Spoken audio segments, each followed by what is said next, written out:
বিসমিল্লাহির রহমানির রহিম। হে সমস্ত জগতবাসী, আজ আপনাদের সামনে যে আলোচনাটি নিয়ে আসলাম, যে অবশ্যই এই আলোচনাটি গুরুত্বপূর্ণ। কারণ দেখা যায় এই পৃথিবীতে অনেক মানুষ বিভিন্ন ধর্মে আছে, কিন্তু থাকলেও তারা কিছু কিছু বিষয় জানে না। যে দেখেন, একজন মহিলা বা একজন নারী বা একজন মা যখন গর্ভবতী হয়, তখন দেখা যায় এই গর্ভবতী মেয়েটাকে নিয়ে কোথাও বেড়াতে গেলে বা কোথাও দেখা যায় চাকরি বাকরির জন্য গেলে, ব্যবসা বাণিজ্য বা যে কোনো একটা বিষয় যদি যাওয়া আসা হয়, এবং দেখা যায় যে জিন শয়তান এবং মানুষ শয়তান এখানে তার যে গর্ভবতীর যে পেটের দিকে চেয়ে যখন একটা কিছু ভাববে, একটা কিছু বলবে, সেখান থেকেও একটা গর্ভবতীর ক্ষতি হতে পারে। আরেকটা বিষয় হলো যে কিছু কিছু জিন আছে যা নারীর পিছনে পড়ে থাকে। তো কোনো কোনো গর্ভবতীর দিকে তারা কুদৃষ্টি করে, এবং দেখা যায় যে গর্ভের মধ্যে যে সন্তানটি, কোনো সন্তানের 5 মাস, 4 মাস, 6 মাস এরকম হয়েছে, তখন সে গর্ভের সন্তানকে নিয়ে সে খেলামেলা করতে চায়। তখন সে গর্ভবতীর ভিতরে প্রবেশ করে সে সন্তানটাকে নিয়ে এটা সেটা করে। তখন মায়ের চেহারা স্রোত কেমন হয়ে যায়, কথাবার্তা চেঞ্জ হয়ে যায়, চোখ লাল হয়ে যায়, বিভিন্ন সমস্যা দেখা দেয়। তখন ডাক্তারের কাছে যায়। ডাক্তারের কাছে গেলে কি হবে? তখন দেখা যায় যতক্ষণ ডাক্তারের কাছে নিয়ে যায়, তখন দেখা যায় ডাক্তার দেখতেছে রোগীর কোনো রোগ নেই, কোনো সমস্যা নেই, কিন্তু একে খামাখা এনেছে। তারপরেও খারাপ যদি পড়ে যায় কোনো ডাক্তার, তখন কিছু টাকা পয়সা খেয়ে ছেড়ে দেয়, যে এই ওষুধগুলি লিখে দিলাম, এই ভিটামিনগুলো খাওয়াবেন।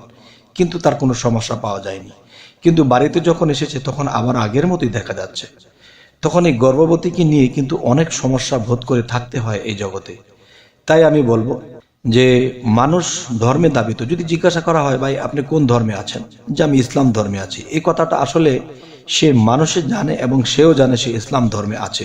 কিন্তু ইসলাম ধর্মের কোনো কর্মে সে নেই, কোনো সাধনায় সে নেই, সে কোনো আমল করে না। যার ফলে কি হয়, যে কোনো মানুষের কুদৃষ্টি থেকে তো কোনো গর্ভবতীর সমস্যা হতেই পারে।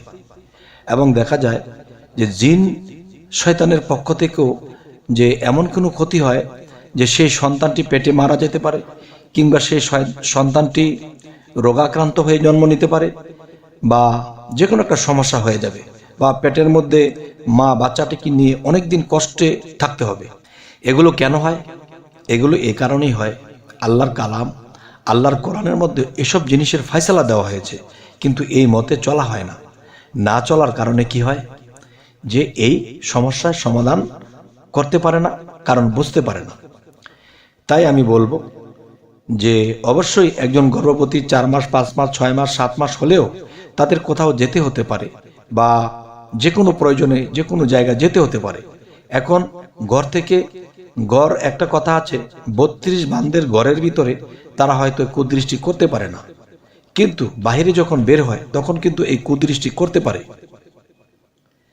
তাই আমি বলবো, মানুষ শয়তান এবং জিন শয়তানের কথা আল্লাহ কি বলেছে, যে মানুষ শয়তান এবং জিন শয়তান, এই শয়তান হতে তোমরা বিরত থেকো, কেননা এই শয়তান তোমাদের পূর্বপুরুষদেরকেও ধ্বংস করে আসছে। তাই আমি বলবো যে আপনি আপনার স্ত্রীকে, বা যিনি স্ত্রী লোক আছেন যে শুনতেছেন, সে এসব দৃষ্টি থেকে, এসব বিষয় থেকে মুক্ত থাকতে হলে, সেই পেটের গর্ভর যে বাচ্চা, একে একে নিরাপদ রাখতে হলে কি করতে হবে? দেখুন, সর্বপ্রথম আপনারা যখন ঘর থেকে বের হবেন, তখন ওযু করবেন এবং আল্লাহকে একটি সিজদা করবেন। সরাসরি সিজদা করার পরে আপনারা কি করবেন, যে 3 বার ফাতিহা এবং 3 বার ইখলাস, 1 বার ফালাক, 1 বার নাস বলে নিজের বুকে নিচে ফু দিবেন, এবং একটা গ্লাসে পানিতে ফু দিয়ে সেই পানিটি খেয়ে ফেলবেন, এবং কিছুটা পানি রেখে দেবেন, ছোট শিশিতে করে নিয়ে যাবেন। যখন কোথাও যাবেন, কিছু খাবেন, সেই পানিটাও একটু খাবেন। তাহলে কি হবে, যে আপনার মধ্যে যে দৃষ্টি করবে সেই জিন শয়তান, কোনো মানুষ শয়তান, সেই দৃষ্টিটা আপনার থেকে কেটে যাবে বা দূরে চলে যাবে সেই পানিটা খাওয়ার সাথে সাথে। এক। দ্বিতীয়ত, যে ঘর থেকে যখন ডান পা দিয়ে বের হবেন, তখন কি করবে, যে 3 বার আয়াতুল কুরসি পড়ে নিজের বুকে ফু দিয়ে এবার হাঁটতে শুরু করবেন, এবং যতক্ষণ চলবেন ফিরবেন দেখা যাচ্ছে কারোর সাথে কথা বলতেছেন, অন্তরে অন্তরে আল্লাহ নামের যে কোনো একটা জিকির চলবে। তাহলে কি হবে? বিশেষ করে ইয়া খালিকু ইয়া খালিকু এই জিকিরটি করবেন। কেন করবেন? দেখা গেছে যে খালেক নামে আল্লাহ সৃষ্টি করে থাকেন, আর আপনার মধ্যে যা সৃষ্টি হতে চলেছে, যা জন্ম নিতে চলেছে, তা যেন আল্লাহর সৃষ্টির যে একটা প্রভাব, আল্লাহ মানুষকে জন্ম নেওয়ার যে শক্তিটি দিয়েছে, সেটি যেন সেটা অক্ষুণ্ণ হয় এবং কেউ যেন কোনো ক্ষতিগ্রস্ত করতে না পারে। তবে হে সমস্ত জগতবাসী, আজকের এই আলোচনাটি আপনাদের সামনে কেন নিয়ে এসেছি? অবশ্যই আমাদের প্রতিবেশী বা আমাদের আশেপাশের এমন লোকে এমন কোনো বিপদগ্রস্ত হয়ে নিজের পেটের সন্তানটি নষ্ট হয়ে গেছে, পঙ্গু জন্ম নিয়েছে, অন্ধ জন্ম নিয়েছে। তার মানে সেখানে জিনের মধ্যে যে খেলা ছিল, সেই জিনের মাধ্যমে যে খেলা চলেছিল, এতে সন্তানটিকে নষ্ট করে দেয়, পঙ্গু করে দেয়, জ্ঞানহীন করে দেয়। তাই হে সমস্ত জগতবাসী, আজকের যে আলোচনাটি করলাম, যে অবশ্যই মানুষের উপকারের জন্য এবং আমার জন্য দোয়া করবেন, এবং আমাদের চ্যানেলটি যদি আপনারা নতুন দেখে থাকেন অবশ্যই সাবস্ক্রাইব করে নেবেন। পরবর্তীতে আবার আলোচনা আনব। সকলেই ভালো থাকবেন। আল্লাহ হাফিজ।